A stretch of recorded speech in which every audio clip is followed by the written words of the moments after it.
नमस्कार, छत्तीसगढ़ डिबेट में आपका स्वागत है। महंत को ओपी की चुनौती।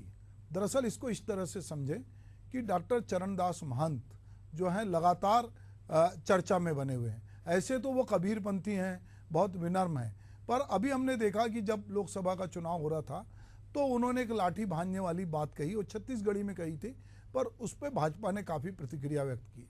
फिर उसके बाद उन्होंने पत्रकार वार्ता में भी एक डिफाल्टर शब्द का, उसको लेकर भी काफ़ी जो है वो चर्चा में रहे।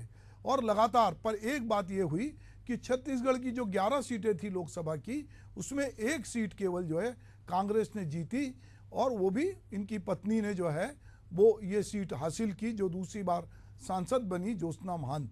तो अगर हम देखें कांग्रेस में महंत का कद बढ़ा हुआ है।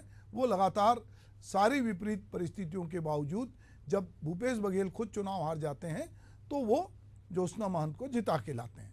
तो महंत जी जो हैं वो लगातार चर्चा में रहे हैं।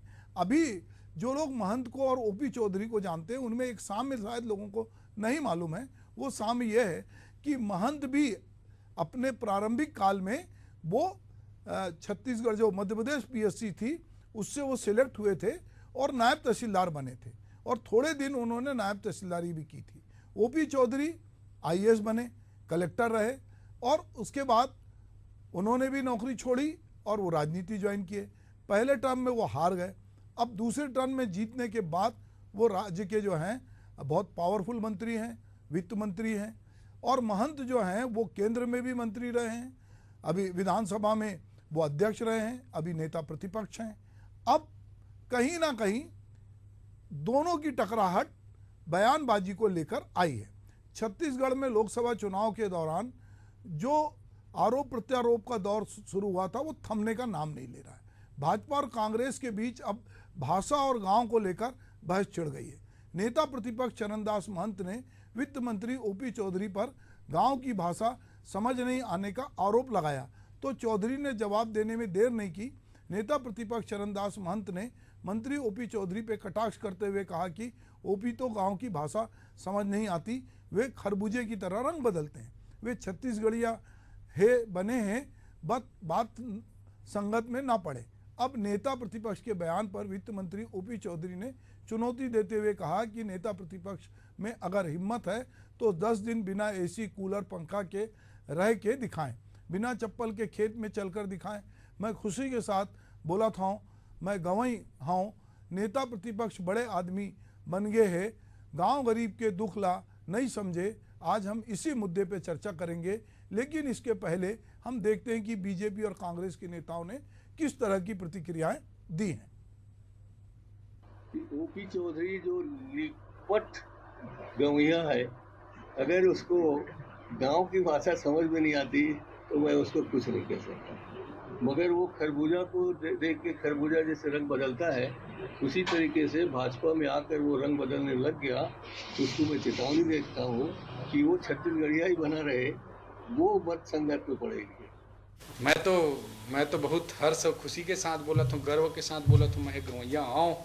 नेता प्रतिपक्ष जी बड़े आदमी बन गए है, इसीलिए उतर बाहर आए के ओला हिम्मत नहीं हुआ थे, ओला बड़े बड़े सुख सुविधा की आदत पड़ गई होही। मैं तो आज भी गवैया बिना चप्पल के गांव के खेत में रोज मोर गाँव में वॉक करता हूँ और बिना एसी कूलर के रह सकता हूँ। चरणदास महंत जी ने चुनौती देता हूँ, ये गर्मी के महीना में 10 दिन तक बिना एसी कूलर पंखा के रह के दिखाए, मैं दिखावे तैयार हूँ। अब सवाल है कि बिना एसी पंखा कूलर के रहने के लिए वो चुनौती दे रहे हैं।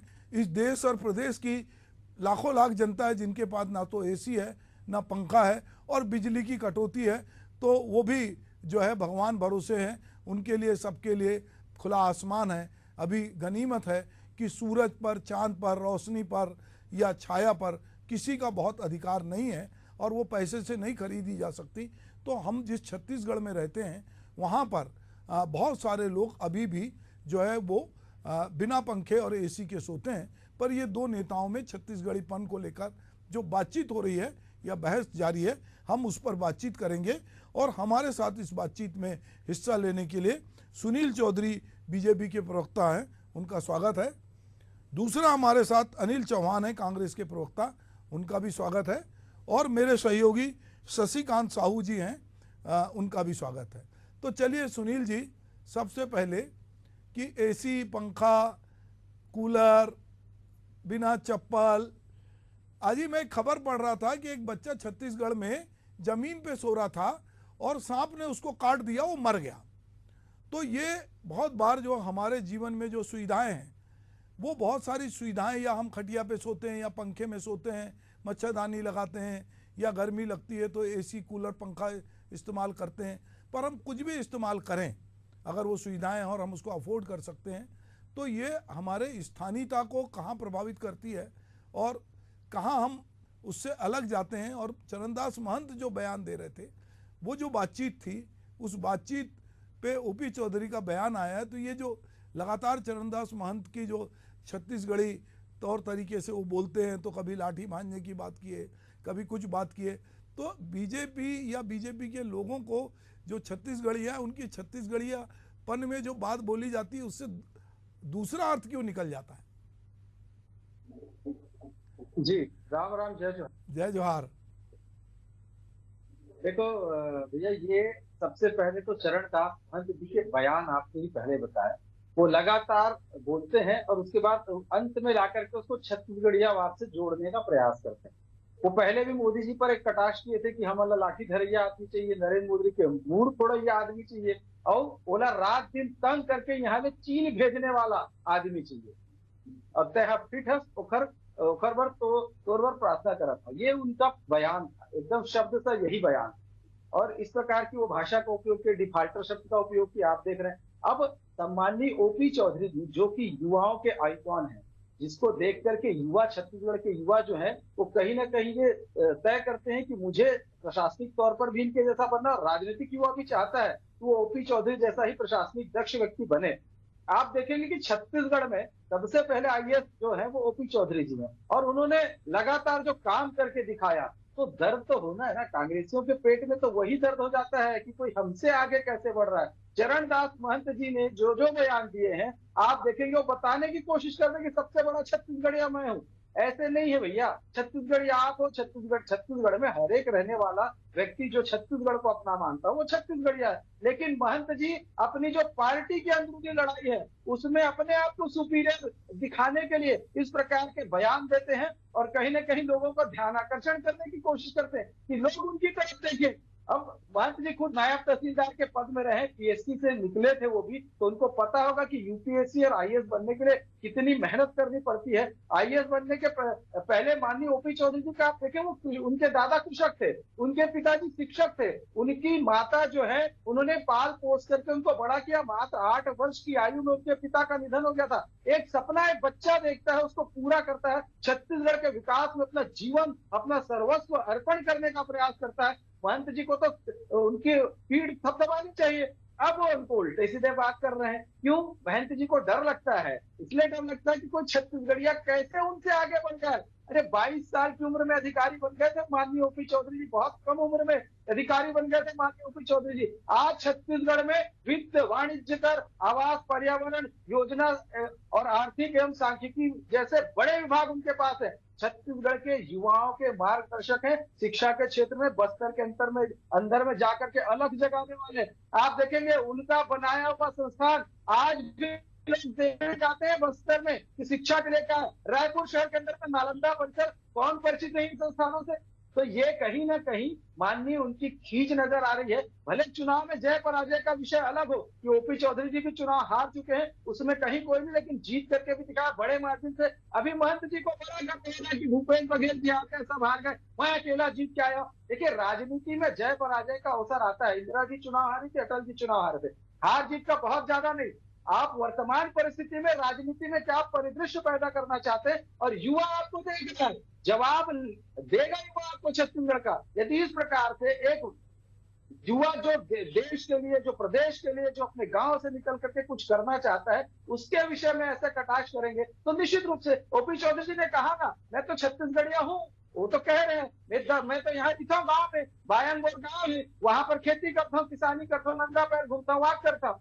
तो सब ओपी चौधरी जी बोल रहे हैं। वो बोल रहे हैं कि उन्होंने प्रतीकात्मक रूप से कहा कि आपको एसी की आदत हो गई है, क्योंकि अब आप बड़े हो गए हैं, बड़े हो गए हैं तो आप एसी कमरे में बैठ करके बात करते हैं। छत्तीसगढ़ियों का दर्द आप नहीं समझ रहे हैं साहब, इसलिए गवैया शब्द का प्रयोग कर रहे। हाँ गवैया है, हमें गर्व है। अरे वही गवैया आईएएस बन करके दिखाया, वही गवैया जो है न्यूज का आइकॉन है, वही गवैया जो है प्रदेश में बड़े बड़े विभाग चला रहा है। तो ऐसे गवैया होने पर छत्तीसगढ़ियों को भी गर्व है, और छत्तीसगढ़ के हमारे ओपी चौधरी जी पर भी सबको गर्व होना चाहिए। और आपको जो बोलना है बोलते रहिए, इससे कुछ फर्क नहीं पड़ने वाला। ठीक है। अनिल भाई, अभी आपने सुना सुनील जी को, और उन्होंने ओपी चौधरी की बहुत सारी चीज़ों को गिनाया, जो सही भी है कि ओपी चौधरी युवाओं के आइकान हैं। उन्होंने बहुत संघर्ष किया, उनके पिता कम उम्र में नहीं रहे, चाचा ने उनकी की देखभाल की, और वो धीरे धीरे संघर्ष करके आईएएस में गए। और उसके बाद उन्होंने जो दंतेवाड़ा में काम किया, रायपुर में काम किया, और बाद में उनकी ये प्रतिभा देखकर उनको पार्टी ने अपना इस्तीफा दिलवा के उनको टिकट दी, और आज वो वित्त मंत्री हैं।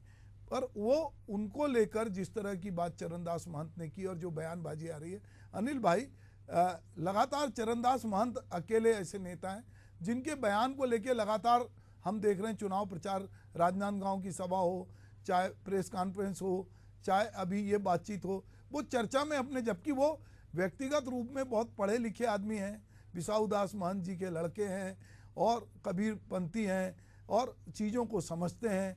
ये इस तरह की चीज़ें कैसे उत्पन्न होती हैं?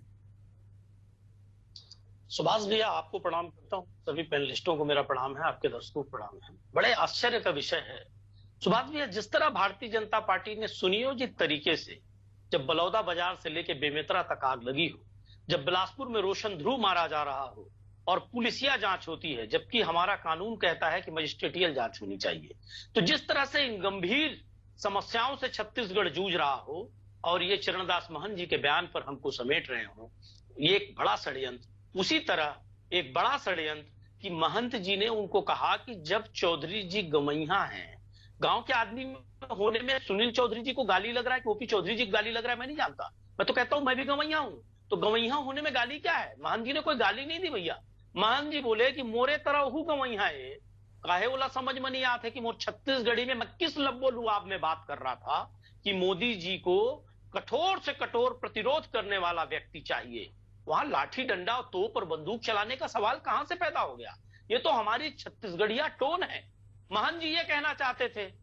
अब बड़ा कठिन समस्या ये है कि सुनील चौधरी जी पूरा ओपी चौधरी जी का हमको बायोग्राफी यहां पढ़ा दिए कि चौधरी साहब क्या क्या किए, कैसे वो स्वामी विवेकानंद से बड़े हो गए। इनका नेता नरेंद्र मोदी बोलता है मैं बायोलॉजिकल पैदा नहीं हुआ हूं, मैं तो अवतार हूं, भगवान ने डायरेक्ट भेजा है। ये किस तरह का महिमा मंडन है? देखिए, कोई अच्छा काम करता है, महात्मा गांधी ने नहीं कहा कभी कि मैं अवतार हूं, बायोलॉजिकल नहीं हूं। जिसकी कितने देशों में जिनकी मूर्तियां लगी है, जिनकी प्रेरणा से 15-20 देश आजाद हो गए, उन्होंने नहीं कहा कि मैं बायोलॉजिकल नहीं हूं। तो ये कौन सा उन्माद और अहंकार है? अब मुझे ये बताइए सुभाष भैया, मैं आपको बोलूं किसी मामले में मैं आप और मेरी बहस हो जाए या बौद्धिक कोई बहस हो या बयानबाजी हो जाए और मैं आपको कहूं सुभाष भैया आना अखाड़े में देखते हैं कौन किससे निपट सकता है। ये बुद्धिमानी का स्टेटमेंट नहीं है ओपी चौधरी का कि मैं एसी के बिना रह सकता हूं, इस जवानी में आप रह सकते हैं क्या महंत जी? एक लगभग 70 साल की उम्र में पहुंच रहे नेता को आप फिजिकल चुनौती दे रहे हैं। यहां सवाल विचारधारा का है। महंत जी ने यह कहा कि जिस लब्बो लुआब में मैंने बयान दिया वो ओपी चौधरी को क्यों समझ में नहीं आ रहा है? बृजमोहन अग्रवाल को ना समझ में आया, समझ में आता है। राजेश मूणत को ना समझ में आया, समझ में आता है। उनके कहने का सीधा आशय था कि ओपी चौधरी जी गांव से निकले हैं, वो छत्तीसगढ़िया टोन को, छत्तीसगढ़िया लब्बो लुआब को समझते हैं, वो क्यों प्रतिरोध कर रहे हैं? क्या खरबूजों को देखकर खरबूजा रंग बदल रहा है? कहां उसमें गलती थी सुभाष जी? आप इतने वरिष्ठ और प्रसिद्ध पत्रकार हैं, आप खुद सोचिए। अब उस विचारधारा की लड़ाई को यह कहना कि मैं 3 किलोमीटर दौड़ सकता हूं, महंत जी दौड़ के दिखाएं, मैं बिना एसी के रह सकता हूं, महंत जी रह के दिखाएं। अरे साहब, ये तो एक बौद्धिक परिचर्चा का विषय है कि क्या महंत जी ने किस लब्बो लुआब में बयान दिया, वो क्या कहना चाहते थे। क्या लोकतंत्र में उन्होंने प्रतिरोध को, भले उन्होंने लाठी शब्द इस्तेमाल किया, जैसे मैं पहले भी डिबेट में कह चुका हूं कि अभी डिबेट खत्म होगा और मेरा ड्राइवर मुझे कह दे कि सुनील चौधरी बने पटके भैया, तो पटके शब्द का मतलब ये नहीं है कि मैं आदरणीय मेरे सुनील भैया उनको उठा के पटक दिया। महत्वपूर्ण बात यह है कि मैंने उनको करारा जवाब दिया। तो ये जो छत्तीसगढ़ी का हमारा लहजा है बात करने का, अब अगर कोई कह दे कि भैया सुनील भैया क्यों नहीं समझे, वो भी तो गवैया है, तो मैं सुनील भैया को गाली नहीं दे रहा हूं आदरणीय। मैं ये कहना चाहता हूं कि आप भी गांव की पृष्ठभूमि से आते हैं, कम से कम आपको तो मेरी भाषा समझ में आएगी। अब उसको जिस तरह से भाजपा सेंसेशन बनाकर पैदा की, मूल मुद्दों से चुनाव में भटकाने का काम की, अभी भी भटकाने का काम कर रही है। आप क्या सोचते हैं, क्या छत्तीसगढ़ का आम आदमी जो यहाँ के गांव को समझता है, यहाँ की संस्कृति को समझता है, क्या वो इस आशय को नहीं समझ रहा है कि भाजपा कहां रोटी सेक रही है? क्यों 2 करोड़ रोजगार नहीं मिल रहे हैं? क्यों महंगाई कहां चली गई साहब? क्यों छत्तीसगढ़ की ट्रेनें बंद हो रही हैं? क्यों जगह जगह चाकूबाजी हो रही है? क्यों एसपी कलेक्टर की कुर्सी नीलाम हो रही है? क्यों जांजगीर से कोरबा तक आरटीओ 1-2 किलोमीटर की लाइन लगाकर ट्रकों से वसूली कर रहे हैं? ये कौन सा भ्रष्टाचार का खेल छत्तीसगढ़ में चल रहा है? ये भ्रष्टाचार पर किस तरह की जीएसटी और रॉयल्टी भाजपा सरकार ने 6 महीनों में लगा दी? चिंतन इस विषय पर होना चाहिए, और इस पर चिंतन करने की बजाय इनको क्या करना है, मामले को डाइवर्ट करना है। ओपी चौधरी साहब आईएएस ठहरे, और एक अधिकारी जो होता है प्रशासनिक अधिकारी, वो हायर डिप्लोमेटिक भी हो जाता है ट्रेनिंग लेते लेते। उस डिप्लोमेसी का इस्तेमाल वो जनता को गुमराह करने का पर कर रहे हैं। वो फिजिकली बताना चाहते हैं कि मैं कितना स्ट्रांग हूं। यहां तो साहब बौद्धिक विकास की तुलना हो रही है, और लोकतंत्र में वही आवश्यक है। अब वो ब्रजभूषण शरण सिंह कहते हैं मैं बहुत बड़ा पहलवान हूं, जलवा बना है, बना रहेगा, मैं ओलंपिक खेलने वाली लड़कियों को ऐसा कर दूंगा, वैसा कर दूंगा। तो मैं समझता हूं लोकतंत्र में अच्छी बात नहीं है। और जेल भी नहीं गए, मुकदमा भी दर्ज नहीं हुआ, खुलेआम उन्होंने ऐलान कर दिया। तो ये लोकतंत्र का दमन है। अगर आप अपनी फिजिकल ताकत दिखाना चाहते हैं कि मेरे पास गुंडे हैं, मैं बहुत बलवान हूं, मैं बहुत मजबूत हूं, सवाल यहां सुभाष जी बौद्धिक विकास का है, बौद्धिक मजबूती का है, ठीक है छत्तीसगढ़ियापन को समझने का है, अल्लड़पन को समझने का है, उस लुआब को समझने का है। कहां भाजपा ले जा रही है इस प्रदेश को, और कहां इस प्रदेश की जनता को ले जा रही है? मेरे सहयोगी शशिकांत जो है, शशिकांत जुड़े हैं, थोड़ा शशिकांत से भी। शशिकांत यार, ये जो कुछ बातचीत है और जिस तरह की बयानबाजी, इसको लेकर राजनीतिक क्षेत्र में किस तरह की सरगर्मी है, थोड़ा बताएं आप।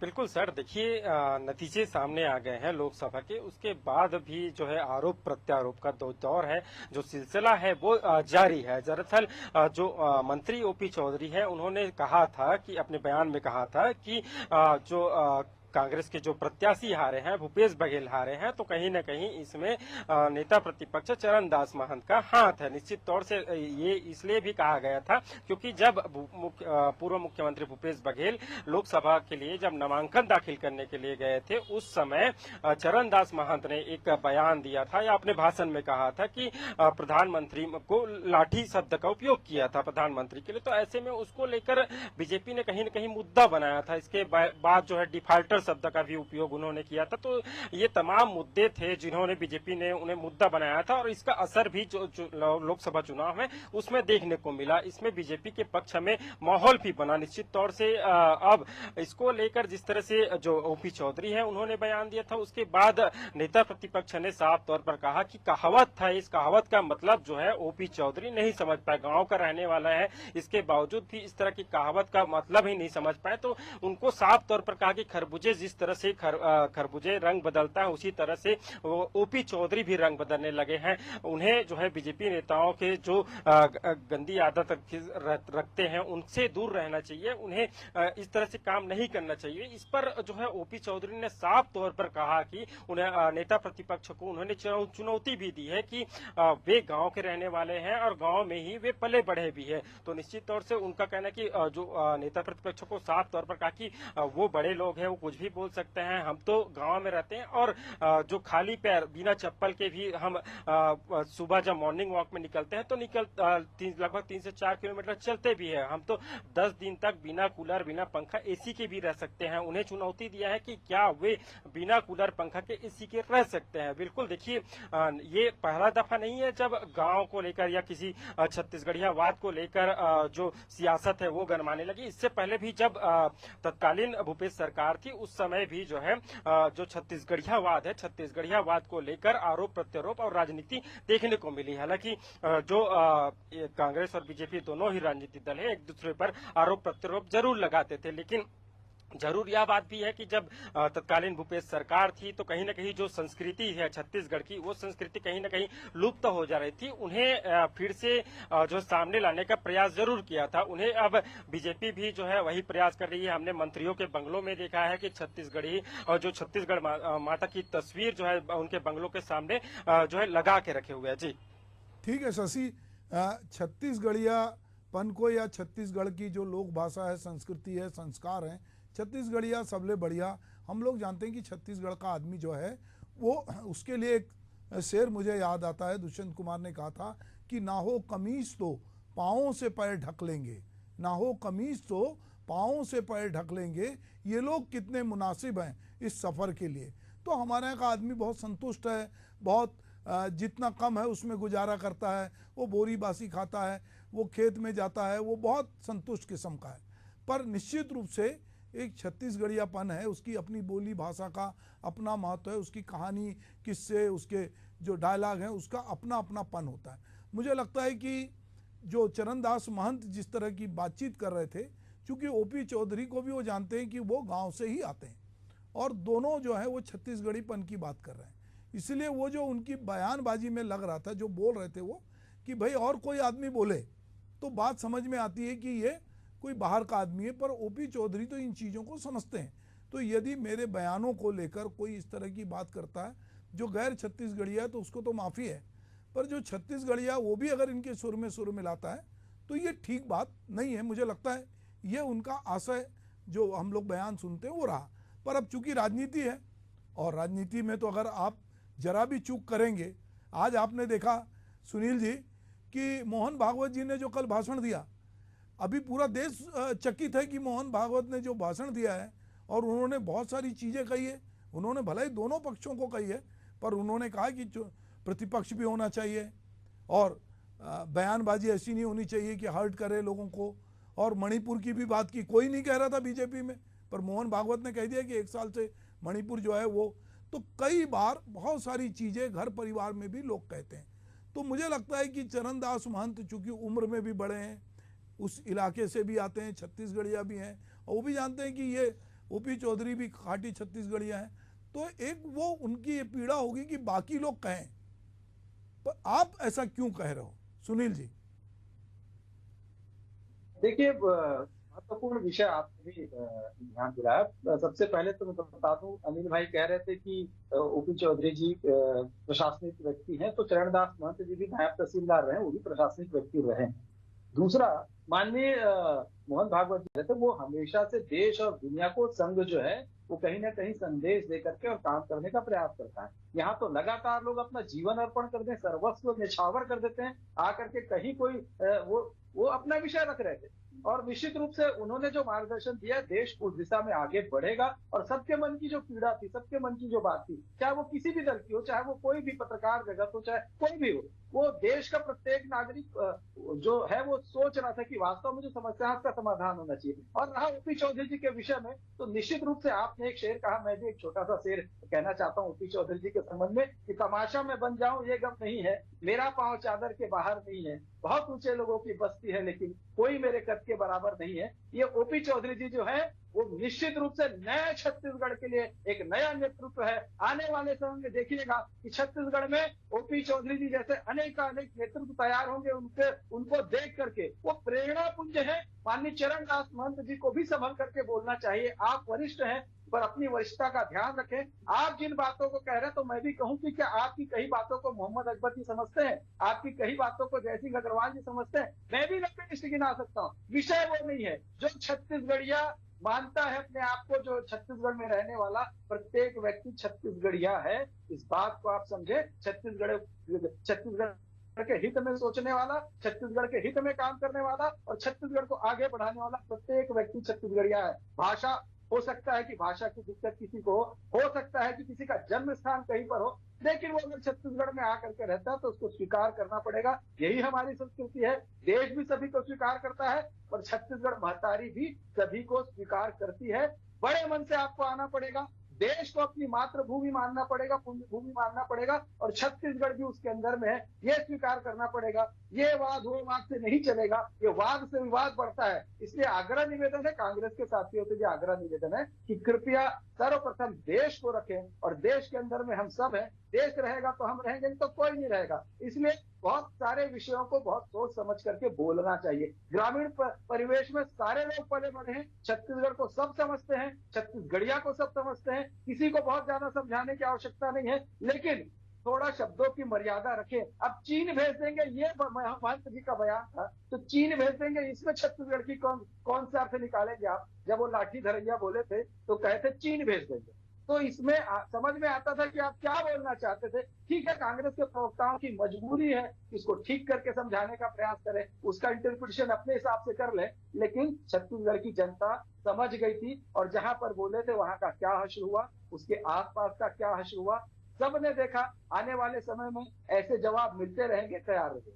जी, तो सुनील भाई आपने कहा मैं अनिल जी आप पास चलूंगा, पर मैं यहाँ अभी जब छत्तीसगढ़िया की बातचीत हो रही थी तो मेरे एक मित्र की याद आ रही थी। वो छत्तीसगढ़ के बड़े लोकगीत गायक थे, लक्ष्मण मस्तूरिया, और हम साथ पढ़ते थे। तो मैं अक्सर क्लास में उनसे कहता था कि भाई गाना फिर से सुना, तो वो बार बार कहते थे कि यार तुम जब बोलो, जब गाना सुनाने बोलते हो तो वो गाना वो था कि मोर संग चलोगा, मोर संग चलो जी। और मुझे याद आता है कि वो किस तरह से उन्होंने छत्तीसगढ़ को अपने पूरे गीत में डिफाइन किया था। तो अनिल भाई मैं चाहूँगा कि अब संक्षेप में अपनी बात कहें। बिल्कुल संक्षेप में कहूंगा आदरणीय। अभी हमारे आदरणीय प्रवक्ता ओपी साहब ने बताया कि ओपी चौधरी बहुत बड़े आदमी हैं, वो पता नहीं उनका कोई ऐसा चादर नहीं है जो उनका पैर आ जाए। मोदी जी बहुत बड़े आदमी, हम लोग तो साहब छोटे आदमी हैं, छोटी औकात के हैं, गांव के हैं, गरीबों के सेवक हैं, और हमारी औकात बहुत बड़ी नहीं है। आपके यहाँ बहुत बड़े बड़े लोग हैं, लेकिन समस्या इस बात की है कि जब बौद्धिक चुनौती की बात आए तो आपके बड़े कद के लोगों से कि कांग्रेस की विधवा मंगलसूत्र हाथ पैर काट दिए जाएंगे, ऐसा कर दिया जाएगा, जेल भेज दिया जाएगा, ये उन्माद और अहंकार की भाषा है। लोकतंत्र में डाउन टू अर्थ रहना चाहिए, और बौद्धिक। जी ठीक है शशि, तुम अपनी बात कहो भाई, और कुछ बात है? बिल्कुल, देखिए सर, राजनीति में जो भाषा है उनका जो मर्यादित भाषा है, कई बार देखने को मिलता है जो अमर्यादित भाषा का उपयोग भी जो नेताओं हैं उनके द्वारा किया जाता है। तो ऐसे में जो पक्ष या विपक्ष दोनों के द्वारा हम देखने को मिलता है कि इनको जो है तूल बना, जो मामला है उनको पकड़ लिया जाता है और तूल बन जाता है। ऐसे में जो निश्चित तौर से इसका फायदा और घाटा दोनों ही देखने को मिलता है। जिस तरह से अभी हाल ही में हुए लोकसभा चुनाव में देखने को मिला, जब चरणदास महंत ने प्रधानमंत्री नरेंद्र मोदी को लेकर बयान दिया था, उसके बाद जो है जिस तरह से 11 लोकसभा सीटों में 10 में जो है बीजेपी की कब्जा रही, और अधिकतर जो जहां राजनांदगांव लोकसभा की बात की जाए या दुर्ग लोकसभा की बात की जाए, तो निश्चित तौर से वहां बीजेपी को साफ तौर पर फायदा देखने को मिला। तो हम चरणदास महंत जी कबीरपंथी हैं, और मैं कबीर साहब को याद करते हुए यही कहूँगा कि ऐसी वाणी बोलिए मन का आपा खोए, औरन को शीतल करे आप अहु शीतल होए। नमस्कार।